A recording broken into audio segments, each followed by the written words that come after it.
The Belgian UFO wave military confirms the unidentifiable. Over 13,500 witnesses saw triangular craft as F-16s scrambled, and the Air Force confirmed it all publicly on radar.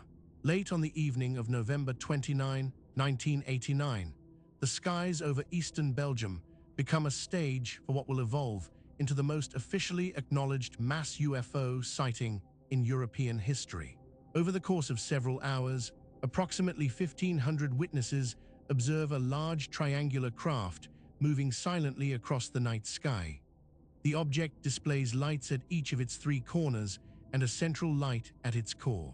It moves at low altitude and low speed, defying conventional understanding of aerodynamics and propulsion. These witnesses include police officers, military personnel, and civilians from multiple municipalities, all reporting the same configuration, the same silence, the same impossible hovering capability. The Belgian National Gendarmerie receives the reports in real time. Officers dispatched to investigate do not dismiss the accounts. They observe the object themselves. The triangular shape is consistent. The absence of sound is absolute. The craft's ability to hover motionless before accelerating smoothly into the distance demonstrates flight characteristics beyond any known aircraft in 1989. The gendarmerie documents the sightings officially, treating them not as mass hallucination or isolated incidents, but as legitimate observations requiring investigation. The sightings do not stop. Over the following months, the phenomenon spreads across Belgium. From November 1989 through April 1990, the Belgian Society for the Study of Space Phenomena, known as SOBPS, collects and catalogues reports from across the nation. The documentation grows systematically. Witness statements are recorded, locations are mapped, times are cross-referenced. The cumulative database reaches over 13,500 documented reports. The consistency is remarkable. Witnesses separated by geography and time describe the same triangular configuration, the same silent propulsion, the same lights arranged in the same pattern. SOBPS does not work in isolation. The organization collaborates with the Belgian government. Scientists from the University of Brussels and other Belgian institutions participate in the analysis. The Belgian Air Force does not dismiss the reports. It monitors them. The wave represents not a fringe phenomenon ignored by authorities, but a documented series of events under active investigation by both civilian researchers and military officials. On the night of March 30, 1990, the phenomenon escalates from observation to engagement. Reports flood in from across Belgium of multiple triangular craft moving across the sky. The Belgian Air Force makes a decision unprecedented in European military history regarding unidentified aerial phenomena. Two F-16 fighter jets are scrambled from Beauvechain Air Base with orders to intercept and identify the objects. The F-16s achieve radar lock. The pilots confirm the presence of an unidentified object on their instruments. The radar contact is not fleeting or ambiguous. It is clear and sustained long enough for the onboard systems to register the object's speed, altitude, and trajectory. Then the object responds. It accelerates. The radar lock breaks. The F-16s pursue. They achieve lock again. The object accelerates again, breaking the lock through maneuvers the pilots describe as impossible. The radar data captures something extraordinary. The object descends from 10,000 feet to 500 feet in approximately 1 second. Simultaneously, it accelerates from 280 miles per hour to over 1,000 miles per hour. Then, defying physics as understood in 1990, it decelerates to near hover speed almost instantaneously. The forces involved in such a maneuver are calculated later by analysts. A descent of 9,500 feet in 1 second subjects any occupant to gravitational forces between 20 and 40 times normal Earth gravity. Human pilots lose consciousness at 9 times gravity. Structural failure of known aircraft occurs well before 20 times gravity. The object performs the maneuver without apparent difficulty, without sound, and with precision that suggests not mechanical failure or loss of control, but deliberate evasion.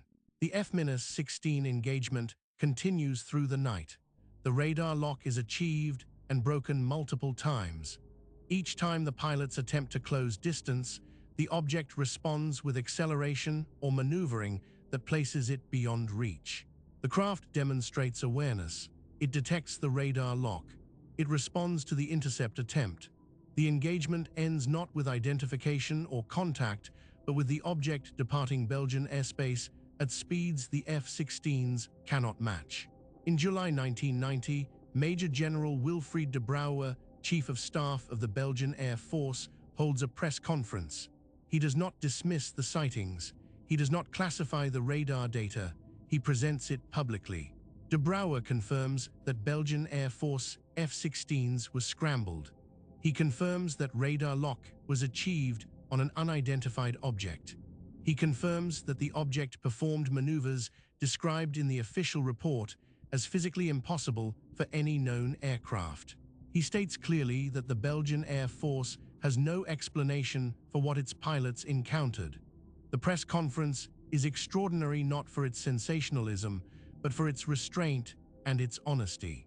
A sitting military general acknowledges publicly that his Air Force encountered something it could not identify, something that demonstrated technological superiority over its interceptors. The radar data is released. The graphs show the object's descent and acceleration. The numbers are verified. Scientists and researchers analyze the data independently. The performance characteristics remain unexplained. No known aircraft in 1990 possesses the capability to perform the documented maneuvers. No experimental craft from any nation matches the triangular configuration observed by over 13,000 witnesses. The Belgian Air Force does not claim the object is extraterrestrial. It does not speculate on origin. It simply confirms what the data shows: an unidentified object performing maneuvers beyond known technology. SOBPS publishes a 2-volume scientific analysis of the Belgian wave. The documentation is methodologically rigorous. Witness statements are cross-referenced. Radar data is included. Photographic evidence is analyzed. The cooperation between civilian researchers and the Belgian government is acknowledged openly. The case becomes a model for how mass sightings can be investigated systematically rather than dismissed reflexively. The wave diminishes in the spring of 1990. Sightings decrease. The triangular craft are reported less frequently than not at all. The object engaged by the F-16s on March 30 is never identified. It is never recovered. The Belgian Air Force investigation produces no determination of origin. Major General de Brouwer's conclusion stands as the official resolution: acknowledgement without explanation. The Belgian Air Force encountered something it could not identify. The radar data confirms extraordinary performance. The craft demonstrated technological capability beyond known aviation. No further explanation is available. The legacy of the Belgian UFO wave extends far beyond 1990. Major General de Brouwer continues to testify over the following decades. His statements remain consistent. The Belgian Air Force encountered an unidentified craft. The radar data is authentic. The performance characteristics are beyond explanation.